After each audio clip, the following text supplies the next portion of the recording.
ನೋಡಿ ಸಂತೋಷ್, ನಾನು ವೀರೇಂದ್ರ ಹೆಗ್ಡೆಯವರನ್ನು ನೋಡಿಲ್ಲ. ಅಂದರೆ ಆಮ್ನೆ ಸಾಮ್ನೆ ಮೇನೆ ಉಸ್ಕೋ ನೈ ದೇಖ ಹೈ.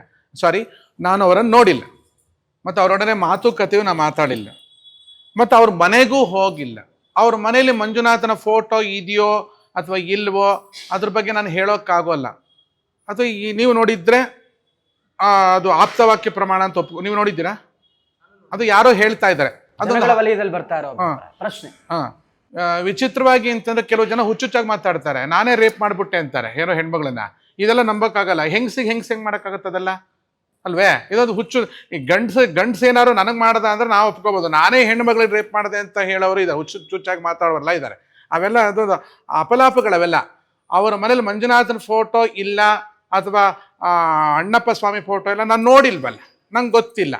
ಆದರೆ ಧರ್ಮಸ್ಥಳದ ಮಂಜುನಾಥನ ಪರಮಾನುಗ್ರಹದಿಂದ ವೀರೇಂದ್ರ ಹೆಗಡೆ ಅವ್ರ ಕುಟುಂಬ ಉಳ್ಕೊಂಡಿದೆಯೇ ಬಿಟ್ರೆ ವೀರೇಂದ್ರ ಹೆಗಡೆ ಅವ್ರ ಕುಟುಂಬದಿಂದ ನಮ್ಮ ಮಂಜುನಾಥನಿಗೆ ಏನಾಗಬೇಕಾದಿಲ್ಲ.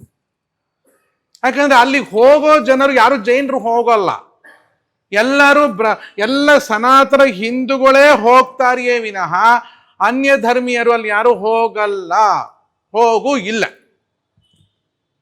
ಈ ರೀತಿಯಾಗಿ ನೋಡಿದಾಗ ಅಲ್ಲಿ ಈ ಘಟನೆಗಳೆಲ್ಲ ನಡೆದಿದೆಯಲ್ಲ, ಇದಕ್ಕೆ ಕಾರಣ ವೀರೇಂದ್ರ ಹೆಗಡೆ ಅವರು